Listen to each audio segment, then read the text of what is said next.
하나님 말씀 열왕기하 15장 13절에서 22절까지 말씀입니다. 함께 봉독하겠습니다.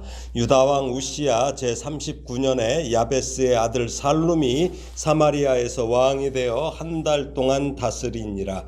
가디 아들 므나헴이 디르사에서부터 사마리아로 올라가서 야베스의 아들 살룸을 거기에서 쳐 죽이고 대신하여 왕이 되니라. 살룸의 남은 사적과 그가 반역한 일은 이스라엘 왕 역대지략에 기록되니라. 그때에 므나헴이 디르사에서 와서 딥사와 그 가운데에 있는 모든 사람과 그 사방을 쳤으니 이는 그들이 성문을 열지 아니하였음이라. 그러므로 그들이 그곳을 치고 그 가운데에 아이벤 부녀를 갈랐더라. 유다 왕 아사랴 제39년에 가디의 아들 므나헴이 이스라엘 왕이 되어 사마리아에서 10년간 다스리며 여호와 보시기에 악을 행하여 이스라엘로 범죄하게 한 느밧의 아들 여로보암의 죄에서 평생 떠나지 아니하였더라. 아수르 왕 불이 와서 그 땅을 치려 하매 므나헴이 은 1000달란트를 불에게 주어서 그로 자기를 도와주게 함으로 나라를 자기 손에 굳게 세우고자 하여 그 은을 이스라엘 모든 큰 부자에게서 강탈하여 각 사람에게 은 50세겔씩 내게 하여 아수르 왕에게 주었더니 이 아수르 왕이 되돌아가 그 땅에 머물지 아니하였더라. 므나헴의 남은 사적과 그가 행한 모든 일은 이스라엘 왕 역대지략에 기록되지 아니하였느냐. 므나헴이 그의 조상들과 함께 자고 그의 아들 부가히야가 대신하여 왕이 되니라. 아멘. 이 남유다 왕 아사랴 시대의 북이스라엘을 다스린 5 왕의 통치와 관련해서 연속적인 기록이 되고 있는 부분이에요. 그래서 어제는 북이스라엘 그 예후 왕조의 마지막 왕이자 그 14대 왕인 그 북이스라엘의 14대 왕인 스가랴에 관해서 살펴봤죠. 그리고 이제 오늘 본문은 북이스라엘의 15대 왕, 16대 왕, 살룸과 므나헴의 통치와 관련해서 살펴보려고 합니다. 오늘 본문에 의하면 살룸은 반역을 일으켜서 스가랴를 죽이고 북이스라엘의 15대 왕으로 즉위했는데 즉위한 지 한 달 만에 므나헴의 반역으로 인하여 죽어요. 그리고 므나헴이 16대 왕이 됐습니다. 므나헴은 남유다의 왕 아사랴 39년에 북이스라엘의 왕으로 즉위해서 10년을 다스려요. 그렇지만 므나헴을 평생 여로보암의 죄에서 떠나지 않았다고 이렇게 평가하므로 이제 북왕국 이스라엘에 대한 하나님의 심판이 돌이킬 수 없는 일임을 시사하고 있습니다. 더욱이 열왕기서 저자는 므나헴이 자신이 정권을 잡았을 당시에 자신을 왕으로 인정하지 않은 딥사를 공격하지요. 그래서 아이를 벤 부녀의 배를 가르는 등의 아주 진짜 천인공노할 만행을 저질렀음을 기록했는데 이는 정권 찬탈에 급급했던 북이스라엘 말기 왕들의 이런 도덕적인 타락이 아주 극심하였음을 고발하는 거예요. 그래서 북이스라엘의 멸망은 이게 피할 수 없는 일임을 거듭 강조하느라고 이렇게 기록하고 있는 것입니다. 또 본문은 이 므나헴이 아수르의 왕인 불 곧 디글랏 빌레셀 3세가 북왕국을 침공하자 은 1000달란트를 상납하여서 위기를 모면했는데 이 사건은 므나헴의 악행에 대한 하나님의 심판이자 북이스라엘이 아수르에 의해서 멸망할 것임을 예고하는 어떤 전조적인 그러한 사건이라고 할 수 있습니다. 이제 다시 한번 살펴볼게요. 13절에서 15절 다시 읽겠습니다. 유다왕 우시야 제39년에 야베스의 아들 살룸이 사마리아에서 왕이 되어 한 달 동안 다스리니라. 가디의 아들 므나헴이 디르사에서부터 사마리아로 올라가서 야베스의 아들 살룸을 거기서 쳐 죽이고 대신하여 왕이 되니라. 살룸의 남은 사적과 그가 반역한 일은 이스라엘 왕 역대지략에 기록되니라. 스가랴를 살해하고 북이스라엘의 그 15대 왕위에 오른 살룸이 제의한 기간이 고작해야 한 달이라는 거예요. 한 달. 이것은 7일 천하로 끝난 왕이 있죠. 5대 왕 시므리. 시므리를 제외하면 제일 짧은 기간이죠. 살룸은 자신이 살해한 그 스가랴의 그 6달보다도 훨씬 짧은 한 달만을 통치한 것인데, 이것은 살룸이 스가랴보다도 더 악했음을 의미합니다. 아마도 살룸은 반역을 일으킬 때만 해도 자기가 저 스가랴 저거보다는 낫다는, 훨씬 자기가 더 나은 자라는, 또 내가 더 정치도 더 잘할 수 있을 것이라고 생각했을 거예요. 그렇지만 결과적으로 하나님의 평가는 그렇지 않았다는 것이죠. 물론 통치 기간이 뭐 짧다고 해서 악하다 뭐 그렇게 얘기할 수는 없어요. 왜 그래요? 여로보암 2세 같은 악한 왕도 41년을 하나님께서 치리하게 하셨잖아요. 허락하셨잖아요. 그렇지만 살룸이 스가랴를 백성들 앞에서 공개 처형한 것은 자신이 그런 반역을 일으킨 명분을 스가랴의 악함에서 찾았기 때문이에요. 살룸은 이 스가랴를 공개 처형함으로써 스가랴 이렇게 악한 자다. 그렇지만 나는 너희들을 선하게 통치할 것이라는 이런 자신감, 그 다음에 의지를 백성들에게 펼친 것입니다. 그러므로 살룸은 어떻게 해야 돼요? 정말 정직하고 선하게 통치를 했어야 되겠죠.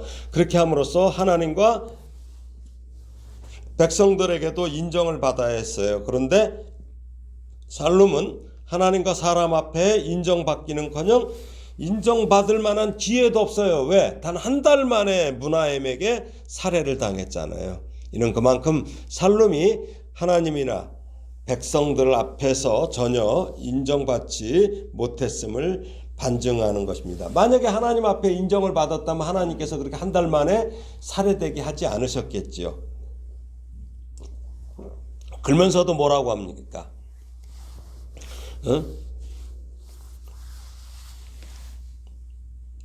15절을 보니까 살룸의 남은 사적과 그가 반역한 일은 이스라엘 왕 역대지략에 기록되니라고 아주 기록했어요. 그러니까 전혀 웃기죠. 이 살룸이란 이름의 뜻이 보상, 평화 이거예요. 그러니까 살룸은 스가랴를 공개 처형한 보상을 그렇게 받았어요. 자기가 오히려 이상하게 받았죠. 살룸은 잘못한 스가랴를 징벌한 후에 그 왕의 자리에 앉자 스가랴보다 더 악한 행위를 한 거죠. 결국 그 행위로 인해서 자신까지도 동일한 비판과 판단을 받아 살해당한 것이죠.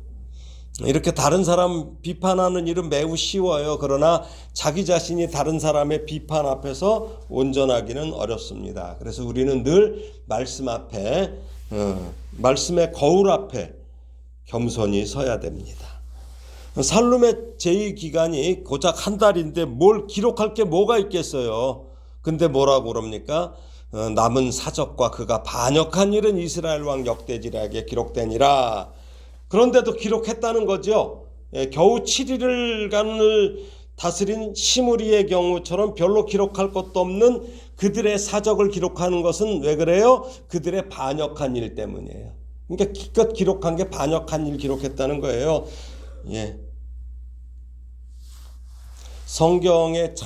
우리 성경이 참 좋은 것은 선한 일뿐만 아니라 악한 일도 기록한다는 것이에요. 잘못된 것도 기록해요. 그렇습니다. 우리가 반드시 좋은 일, 유익한 일을 행한 사람의 기록만이 우리에게 꼭 유익한 것은 아니죠. 때로는 악한 자가 행한 일조차도 그것이 하나님께 징벌을 받을 만한 악한 일이라도 그것이 우리에게는 유익하고 필요한 경우가 있어요. 그래서 그렇게 기록하는 거죠. 그래서 사도 바울이 이를 고린도전서에서 얘기하고 있습니다. 고린도전서를 잠깐 볼까요? 고린도전서 10장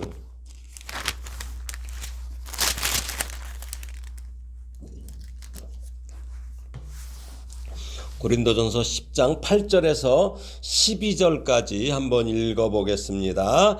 그들 중에 어떤 사람들이 음행하다가 하루에 2만 3천 명이 죽었나니 우리는 그들과 같이 음행하지 말자. 그들 가운데 어떤 사람들이 주를 시험하다가 뱀에게 멸망하였나니 우리는 그들과 같이 시험하지 말자. 그들 가운데 어떤 사람들이 원망하다가 멸망시키는 자에게 멸망하였나니 너희는 그들과 같이 원망하지 말라. 그들에게 일어난 이런 일은 본보기가 되고 또한 말세를 만난 우리를 깨우치기 위하여 기록되었느니라. 그런즉 선줄로 생각하는 자는 넘어질까 조심하라. 바로 그거죠. 이처럼 사도 바울은 자신들의 조상 이스라엘의 백성들이 하나님께 범죄하다가 망하고 죽은 것을 일일이 다 하나 이렇게 나열해요. 그러면서 뭐라고 그래요? 11절 보니까 이런 일은 본보기가 되고 또한 말세를 만난 우리를 깨우치기 위하여 기록되었느니라고 말합니다. 예. 성경이 지금 망한 이스라엘 사람들의 행악을 기록한 것도 그래서 그게 우리까지 이 시대에도 우리가 읽게 되는 것은 우리도 그와 같이 하면 망한다. 이걸 깨우치기 위함입니다. 그러므로 하나님을 시험하고 하나님께 불순종하다 망한 사람들을 우리가 거울 삼아야 돼요. 반면교사로 삼아야 돼. 그래서 늘 우리는 말씀에 순종해야 하는 것입니다. 자, 오늘 본문 16절에서 18절을 다시 읽겠습니다. 그때의 므나헴이 디르사에서 와서 딥사와 그 가운데 있는 모든 사람과 그 사방을 쳤으니 이는 그들이 성문을 열지 아니하였음이라. 그러므로 그들이 그곳을 치고 그 가운데에 아이벤 부녀를 갈랐더라. 유다 왕 아사랴 제39년에 가디의 아들 므나헴이 이스라엘 왕이 되어 사마리아에서 10년간 다스리며 여호와 보시기에 악을 행하여 이스라엘로 범죄하게 한 느밧의 아들 여로보암의 죄에서 평생 떠나지 아니하였더라. 예, 므나헴이 딥사에서 아이벤 부녀의 배를 가르는 이 잔혹한 범죄는 이게 이스라엘 가운데서는 유례가 없는 범죄 행위예요. 이거.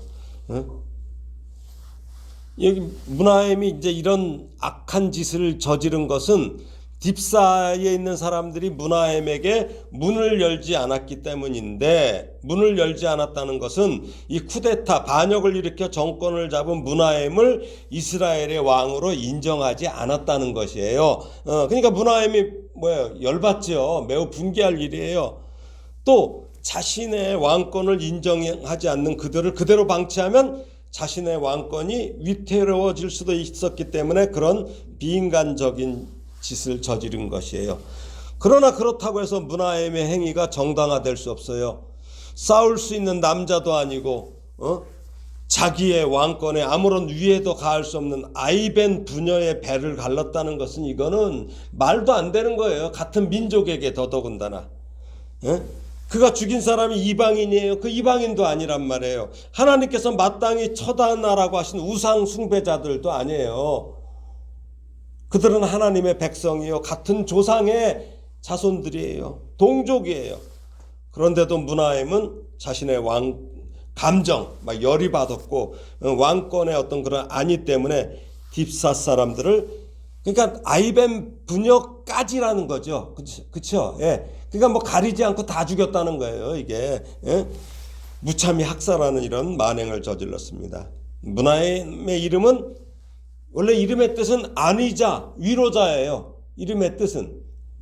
근데 그는 그 누구에게도 위로가 되지 못한 악인일 뿐이죠. 악한 자일 뿐이에요.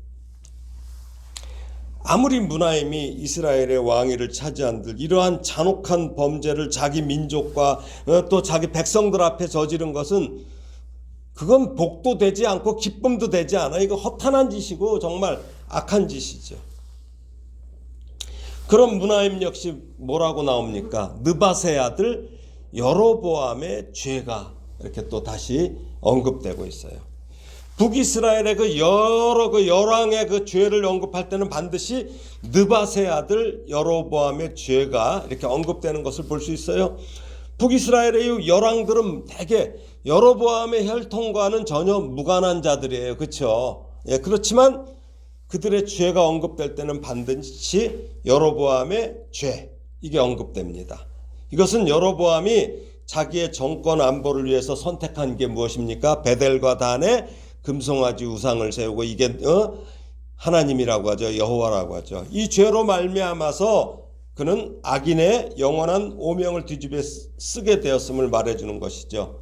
즉 자기의 그 왕위를 위하여 북이스라엘 백성들이 여호와 하나님께 제사하러 가는 것을 막은 죄예요. 그렇죠? 지가 뭔데 하나님께 제사하러 가는 것을 막아요? 거기에 더하여 우상을 하나님으로 대체한 죄지요. 이것은 북왕국 이스라엘 왕들에게는 사실은 포기할 수 없는 아주 이게 넓은 문이에요. 그러나 그 문은 멸망으로 직행하는 저주의 문이죠. 딱 그렇게 하면 자기 왕권이 유지될 것 같아. 그래도 그 넓은 문으로 들어가는 것은 그만큼 우리 인간의 눈으로 보기에는 확실한 것 같기 때문입니다. 우리 주님께서 마태복음 7장 13절 14절에서 뭐라고 말씀하십니까? 우리 많이 알잖아요. 좁은 문으로 들어가라. 멸망으로 인도하는 문은 크고 그 길이 넓어 그리로 들어가는 자가 많고 생명으로 인도하는 문은 좁고 길이 협착하여 찾는 자가 적음이라. 좁은 문으로 가라 그랬어요. 좁은 문이 어떤 문이에요? 어떤 문? 생명으로 인도하는 문이에요. 그러니까 인기가 없는 문이에요. 그렇죠? 인기가 없어요. 근데 이 북이스라엘의 모든 왕들이 이 넓은 문으로 간 거죠. 예, 오늘 본문 19절에서 22절까지 다시 읽겠습니다. 아수르 왕 불이 와서 그 땅을 치려하며 므나엠이 은 1000달란트를 불에게 주어서 그로 자기를 도와주게 하므로 나라를 자기 손에 굳게 세우고자 하여 그 은을 이스라엘 모든 큰 부자에게서 강탈하여 각 사람에게 은 50세겔씩 내게 하여 아수르 왕에게 주었더니 이에 아수르 왕이 되돌아가 그 땅에 머물지 아니하였더라. 므나엠의 남은 사적과 그가 행한 모든 일은 이스라엘 왕 역대지략에 기록되지 아니하였느냐? 므나엠이 그의 조상들과 함께 자고 그의 아들 부가 히야가 대신하여 왕이 되니라. 여기서 불이라는 것은 아수르의 디글랏 빌레셀 3세를 말해요. 예, 근데 이름이 두 가지로 나오죠. 같은 이름인데 불이라는 것은 바벨론식 이름이에요. 바벨론식 이름이고 디글랏 빌레셀이 바로 아수르의 원래 이름이에요. 근데 이 사람은 북이스라엘을 치고 백성들을 사로잡아 아수르로 이렇게 이제 사로잡아서 이주시키기 시작한 첫 아수르 왕이에요. 이 사람이. 예. 또 여기 은 1000달란트라는 것은 600만 드라크마예요. 그러니까 노동자 600만 명의 하루 품삯, 아주 천문학적인 금액이죠. 어마어마해요. 예. 근데 이게 자기 동족 중에서 딥사의 아이벤 여인의 배를 가를 정도로 잔인했던 이 므나엠이 물론 거기도 아무것도 없었겠지요. 그러니까 부자들의 돈을 강탈한 거예요. 부자들의 돈을. 큰 부자들. 은 1세겔이 4일의 품삯이니까 뭐예요? 은 50세겔은 200일에 해당하는 노동자 품삯이에요.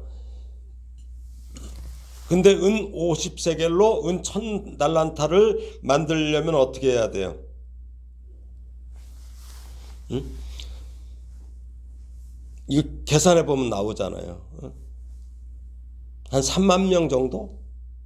뭐 이렇게 강탈을 해야 했을 거예요. 예. 50세겔. 50세겔이니까 100세겔이면 맞아요. 3만 명. 3만 명이에요. 예. 그러니까 이것은 당시 이스라엘의 정치적이고 경제적 상황이 매우 심각한 것도 있고 그 다음에 이 인간 자체가 못된 인간이라는 거죠. 못된 인간이에요. 므나엠이. 예. 자기 건 내기 싫었겠죠. 예. 사회가 이렇게 어려움에 빠졌을 때 이 악한 통치자들 또한 그런 자들은 관원들도 마찬가지예요. 자신의 배를 채우기에 급급해요. 북한에서 탈북한 사람들 얘기를 들으면 어떻습니까? 예? 원 단계마다 뇌물이 있는 거예요. 중간에서 다 그렇게 먹는 거야. 어? 그러나 선한 통치자들은 어떨까요? 자기 것을 희생하죠. 그러면서 위기를 극복하려고 합니다. 므나헴은 이렇게 막대한 금액을 그 아수르의 그 불에게 주고 디글랏빌레셀에게 주고 그의 인정을 받아요. 그래갖고 자기의 왕권을 강화하려고 한 것이죠. 그렇지만 이것은 왜 그래요? 사사건건 아수르의 간섭을 받아야 했을 것이에요. 그렇죠? 그 사이 나라는 어떻게 됩니까? 점점 쇠약해져 가요. 뿐만 아니라 사실은 그가 죽은 후에 므나헴 죽은 후에 그 아들 부가이아는 겨우 2년밖에 통치를 못해요. 그리고 베가라는 자의 반란으로 죽고 말죠. 즉 므나헴은 아수르를 의지함으로 인해서 자신의 왕조가 영원히 지속될 것으로 기대했지만 그건 자기 기대지요. 기대와 달리 자신이 세운 왕조는 겨우 2대 12년 만에 무너졌던 것입니다. 그렇습니다. 우리가 하나님을 의지하지 않고 아무 도울 힘도 없는 인생을 의지하는 것이 얼마나 어리석은 일인지를 보여주고 있습니다. 세상을 살다 보면 당장 눈에 보이는 권력을 진 자가 크게 보여요. 그렇기 때문에 보이지 않는 하나님을 의지하기보다는 보이는 권력자를 더 두려워하고 의지하는 것을 보게 됩니다. 하지만 결국에 가서는 그러한 세상 권력은 전혀 우리에게 도움이 되지 못하는 것입니다. 그래서 호세아 선지자도 이러한 므나헴의 행태를 강력히 비판했던 것인데 호세아서 7장 10절 11절 호세아서 7장 10절 11절 이 당시에 선지자가 누구라고 그랬어요? 호세아, 아모스, 요나라고 그랬죠. 예. 오늘은 호세아서 7장 10절 11절을 읽어보겠습니다. 시작. 이스라엘의 교만은 그 얼굴에 드러났나니 그들이 이 모든 일을 당하여도 그들의 하나님 여호와께로 돌아오지 아니하며 구하지 아니하도다. 그러니까 뭐예요? 그런 일을 당해도 하나님께 구하지 않아요. 이게 교만이에요. 이게 교만이에요. 자, 에브라임은 어리석은 비둘기같이 지혜가 없어서 애굽을 향하여 부르짖으며 아수르로 가는도다. 예. 비둘기가 어리석나 봐요. 하긴 아는 거라고는 9999밖에 못해서 그나. 예. 세상에서 지금 권력과 힘을 쥔 자를 의지하는 것이 당장은 현명한 것 같아요. 그리고 내 안전을 보장해 주는 것 같지만 그것은 영원한 멸망의 넓은 문으로 들어가는 길입니다. 사람을 두려워하고 의지하는 것은 넓은 문으로 들어가는 거예요. 하나님만이 문제를 근원적으로 해결해 주실 수 있습니다. 그러므로 우리는 당장 눈앞에 보이는 문제를 해결해 줄 것 같다고 해서 세상 권력의 넓은 문으로 들어가서는 안 됩니다. 말씀을 정리합니다. 므나헴이 살룸을 죽이고 왕이 됐을 때 하나님께서는 아수르 왕 둘 디글랏빌레셀 3세를 보내서 이스라엘을 치게 하셨는데 이것은 이스라엘에 대한 하나님의 경고였습니다. 경고 신호예요. 이제는 쿠데타를 통해서 왕이 왕을 죽이는 그 왕 하나씩만 바꾸는 정도가 아니라 이제 나라 전체를 망하게 하실 수도 있음을 경고하신 거예요. 그런데 므나헴은 이러한 하나님의 경고성 징계에 겸손하게 회개한 것이 아니라 어리석은 비둘기처럼 돈으로서 이것을 막으려고 했죠. 돈으로 하나님의 징계까지 막을 수 없어요. 그들은 하나님의 징계와 심판을 돈으로 막으려다가 결국 하나님의 그 심판으로 영원히 멸망했음을 성경과 이스라엘 역사는 증거합니다. 그렇습니다. 이렇게 돈으로서 모든 것이 다 될 수 있는 것 같지만 사실은 그것이 더 큰 하나님의 징계를 초래하는 결과를 가져오는 것입니다. 그래서 우리는 혹 범죄하고 혹 실수로 하나님 앞에 두들겨 맞을지라도 그것을 인간적인 방법으로 막으려는 어리석음을 범해서는 안 됩니다.